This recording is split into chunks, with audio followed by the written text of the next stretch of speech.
बिस्मिल्लाहिर्रहमानिर्रहीम। अस्सलामुअलैकुम। Welcome to ऐसे जोन।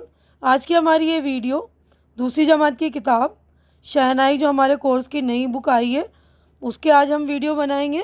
आज हम करेंगे सबक नंबर 4 जो कि एक नज़्म है हमारा वतन। तो हमारे वतन के ऊपर नज़्म है हमारा वतन यानी हमारा देश, हमारा मुल्क। ठीक है ना। तो देखिए ये हमारा मुल्क का झंडा है, तिरंगा। ये पेड़ पौधे हैं, बच्चे देखिए झंडा लिए हुए खेल रहे हैं, है ना। हमारे मुल्क में देखिए पेड़ पौधे भी हैं, पहाड़ हैं, नदियां हैं, फूल हैं, जानवर हैं, सब कुछ है हमारे मुल्क में। तो ये देखिए नज़्म मैं पढ़ रही हूँ, आपको समझा दूँगी। ये हिंदुस्तान है हमारा वतन, मोहब्बत की आँखों का तारा वतन। यानी जिससे मोहब्बत होती है हम उसको बोलते हैं ना आँखों का तारा है। हमें कोई बच्चा प्यारा होता है तो बोलते हैं ना कितना क्यूट है, आँखों का तारा है ये। तो इसी तरह हमें जो वतन भी अपनी आँखों का तारा है, क्योंकि हमें इससे बहुत प्यार है। हमारा वतन दिल से प्यारा वतन, वो इसके दरख्तों की तैयारियाँ, वो फल फूल पौधे, वो फुलवारियाँ। यानी हमारे वतन में क्या है, दरख्त भी हैं जो तैयार हो रहे हैं, यानी छोटे पौधे से वो बड़े बड़े दरख्त पेड़ बन रहे हैं। तो उसमें फल भी हैं, फूल भी हैं, फुलवारियाँ यानी बाग वगैरह। हमारा वतन दिल से प्यारा वतन, हवा में दरख्तों का वो झूमना, वो पत्तों का फूलों का मुंह चूमना। यानी हवा में पेड़ पौधे जब झूमते हैं तो डाली नीचे झुकती हैं तो ऐसा लगता है ना कि वो पत्तों को चूम रहे हैं, पत्ते जो है झुककर फूलों का मुंह चूम रहे हैं, ऐसा लगता है। हमारा वतन दिल से प्यारा वतन। तो ये वाला पेज हमारा हो गया मुकम्मल। अगले सफ़े पर हम चलते हैं। वो सावन में काली घटा की बहार, वो बरसात की हल्की हल्की फुहार। हमारा वतन दिल से प्यारा वतन, यानी हमारे वतन में काली काली घटा भी छाती है तो अच्छा लगता है ना, मौसम ठंडा ठंडा सुहाना लगता है। फिर हल्की हल्की बारिश होती है। वो बागों में कोयल, वो जंगल में मोर, वो गंगा की लहरें, वो जमुना का जोर। यानी हमारे वतन में कोयल भी हैं, जंगल में मोर भी हैं, गंगा भी हैं और जमुना भी है, यानी नदियाँ भी हैं और परिंदे वगैरह भी हैं। हमारा वतन दिल से प्यारा वतन, इसी से है इस ज़िंदगी की बहार, वतन की मोहब्बत हो या माँ का प्यार। हमारा वतन दिल से प्यारा वतन, यानी हमें जो इसी की ज़िंदगी यानी वतन में जो हमारी ज़िंदगी उसमें बाहर हमारी वतन से है, वतन की मोहब्बत से है या माँ के प्यार से, है ना। इसी से जो है हमारे ज़िंदगी में बाहर आती है। तो इसके लिखने वाले जो शायर हैं उनका नाम है पंडित ब्रिज नारायण चकबिस्त। ठीक है ना। तो ये देखिए यहाँ पर हमारे वतन की कुछ तस्वीर और है। देखिए इसमें परिंदे हैं ना, मोर हैं, जंगल में नाचते हैं, पेड़ पौधे हैं, यहाँ पे देखिए सारे परिंदे हैं। तो ये पेज नंबर हमारा 23 कंप्लीट हो गया। अगले सफ़े पर हम चलेंगे।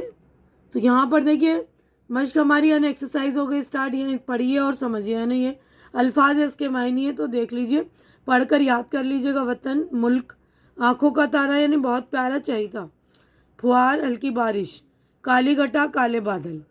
हल्की हल्की बारिश होती तो उसको फुहार बोलते हैं ना। सोचिए और बताइए, यानी इसी नज़म से रिलेटेड सवालात हैं, इसके जवाब मैंने देखिए यहीं पर लिख दिए, तो आप लोग लिख लीजिएगा अपनी कॉपी में। पहला सवाल है, वतन को आँखों का तारा क्यों कहा गया? क्योंकि वतन हमें बहुत प्यारा होता है। आँखों का तारा का मतलब ही बहुत प्यारा है ना, तो हमें वतन जो बहुत प्यारा है। सवाल नंबर 2 है, काली घटा किस मौसम में देखने को मिलती है? तो काली घटा सावन के मौसम में देखने को मिलती है। सवाल नंबर 3 है, इस नज़्म में शायर ने किन नदियों का जिक्र किया है? इस नज़्म में शायर ने गंगा और जमुना का जिक्र किया है। सवाल नंबर 4 है, ज़िंदगी की बहार किस चीज़ से है? ज़िंदगी की बहार वतन की मोहब्बत और माँ की मोहब्बत से है। सवाल नंबर 5, शायर ने वतन की किन खूबियों का जिक्र किया? बहुत सारी खूबियाँ बताई हैं ना, दरख्त, फूल, फल, मौसम, नदियों, परिंदों और चीज़ों की खूबियों का जिक्र किया है। इन हर चीज़ की खूबियों के बारे में बताए ना इस नज़्म में। तो यहाँ पर हमारा पेज नंबर 24 कंप्लीट हो गया। आगे बढ़ते हैं हम। तो देखिए यहाँ पर हमें खाली जगह भरनी है। ये लफ्ज़ दिए हैं, खाली जगहों में मुनासिब लफ्ज़ लिखिए। लफ्ज़ जो दिए हैं वो लिखने, काली, कोयल, दरख्तों, वतन, आँखों। तो पहला जो है खाली जगह उसमें वो इसके दरख्तों की तैयारियाँ, तो पहला लफ्ज़ दरख्तों आएगा यहाँ।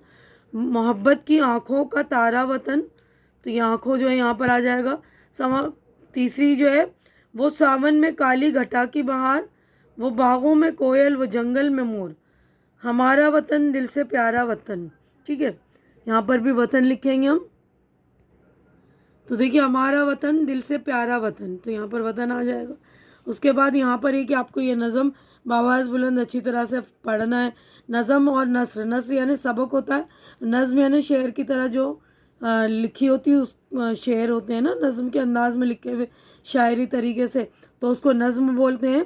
तो आप हमारे दिल्ली इलाके में कौन सी नदियाँ हैं, तो हमारे इलाके में जो है जमुना नदी है ना, उसके बारे में बात कीजिए। मादरी ज़बान यानी हमारी मादरी ज़बान कौन सी है, हमारी जो है मादरी ज़बान उर्दू है, और जिनकी नहीं है वो भी बात करिए कि आपकी मादरी ज़बान यानी मदर टंग जो इसको बोलते हैं ना, मातृभाषा, तो आपकी मातृभाषा कौन सी है, ठीक है ना। तो उसके बारे में बात कीजिए। आपके कोई दोस्त वगैरह कहीं और इलाके से आए, कहीं बाहर से आए, तो उनसे पूछिए कि आपकी मादरी ज़बान कौन सी है, ठीक है ना। तो ये नज़म आप याद कर लीजिएगा। ये हमारा पेज हो गया मुकम्मल। अगले सफ़े पर हम चलेंगे। जिस तरह लफ्ज़ दरख्त से दरख्तों बनाए ना, दरख्त से दरख्तों बनाए, इसी तरह नीचे लिखे हुए लफ्ज़ों से लफ्ज़ बनाए, यानी ये जो लफ्ज़ लिखे हैं उनसे बनाना है। फूल से फूलों, जंगल जंगलों, दिल दिलों, लहर लहरों, बहार बहारों, ठीक है ना। तो अच्छी तरह से पढ़ लीजिएगा। आपके शहर या इलाके में कौन सी नदी बहती है, तो हमारे इलाके में जो जमुना नदी बहती है ना, दिल्ली इलाके में, तो आप लोग देख लीजिएगा। उसके बाद हाँ, हमारे जो कौमी परिंदा कौन सा है, मोर। हिंदुस्तान के कौमी परिंदे मोर पर 2 जुमले लिखिए। तो मोर हमारा कौमी परिंदा, उस पर हमें 2 जुमले लिखने हैं। मैंने देखिए यहाँ पर 2 जुमले लिख लिए, आप इसके अलावा भी कोई और से जुमले लिख सकते हैं। पहला जुमला मैंने लिखा, मोर हमारा कौमी परिंदा है, इसके पंख बहुत खूबसूरत होते हैं। इसके अलावा आप लिख सकते हैं वो बरसात में मोर बहुत ही खूबसूरत नाचता है, और मोर दिखने में भी बहुत खूबसूरत होता है। बहुत सारे जुमले लिख सकते हैं आप, तो 2 जुमले लिखने थे, मैंने लिख दिए आपकी सहूलत के लिए। तो हमारा पेज नंबर 26 हो गया मुकम्मल। अगले सफ़े पर हम चलेंगे। अपने नीचे दी हुई तस्वीरों के नाम लिखिए। जो तस्वीर बनी हुई है ना, ये कोयल की तस्वीर है, कोयल, ये बगुला, ये पत्ता, देखिए पत्ते की तस्वीर है, पत्ता, उसके बाद ये फूल, उसके बाद ये हंस, हंस की तस्वीर है। तो अच्छी तरह से नाम आप लोग लिख लेंगे और याद भी कर लीजिएगा। तो पेज नंबर हमारा 27 हो गया मुकम्मल। आगे बढ़ते हैं हम। तो यहाँ पर देखिए दरख्त की तस्वीर में रंग भरी है और इसमें इसके मुख्तलिफ हिस्सों के नाम लिखे। तो यहाँ पे दरख्त, एक पेड़ की तस्वीर बनी हुई है, तो उसमें आपको रंग भरना और उसके अलग अलग हिस्सों के नाम लिखने। देखिए ये पत्ता है, तो पत्ते का नाम लिखेंगे हम, है ना। यहाँ पर देखिए ये फूल है, तो फूल लिख दिया। यहाँ पर फल है, ये देखिए ये तना है, और ये जड़ें, ठीक है ना। तो इस तरह आप लोग, इसके अलावा भी इस तरह मतलब फूल में पीला रंग भरा, आप लोग लाल भी भर सकते हैं, गुलाबी वगैरह, इस तरह अपने आपकी जो पसंद है वो रंग भरिएगा। और आप लोग इस तरह ये नाम लिख लेंगे ना, पत्ता, फूल, फल, तना और ये जड़ें। तो हमारा पेज नंबर देखिए 28 कंप्लीट हो गया, और ये वाला सबक भी हमारा मुकम्मल हो गया। उम्मीद है कि जो कुछ मैंने आप लोगों को एक्सप्लेन किया, क्वेश्चन आंसर वगैरह सारे एक्सरसाइज आप लोगों को अच्छी लग रही होगी, और मेरी वीडियो भी आप लोगों को पसंद आ रही होगी, पसंद आ रही है तो इसे लाइक कीजिए, ज़्यादा से ज़्यादा शेयर कीजिए, ताकि जो भी ज़रूरतमंद आपके फ्रेंड्स वगैरह, आपके कज़िन्स वगैरह, उन तक मेरी वीडियो पहुंचे, उनको हेल्प मिल सके। और मेरे चैनल को सब्सक्राइब करके आप लोग मुझे सपोर्ट भी करें, मेरी हेल्प भी करें, क्योंकि इस वक्त मेरे चैनल को आप लोगों के सपोर्ट की बहुत ज़्यादा ज़रूरत है। तो प्लीज़ आप लोग मुझे सपोर्ट करें, हाँ, लाइक शेयर करें, सब्सक्राइब करें। हमारी अगली मुलाकात इंशाअल्लाह नेक्स्ट वीडियो में होगी। तब तक के लिए आप लोग अपना ख्याल रखिए, मुझे दुआओं में याद रखिए। अल्लाह हाफिज़।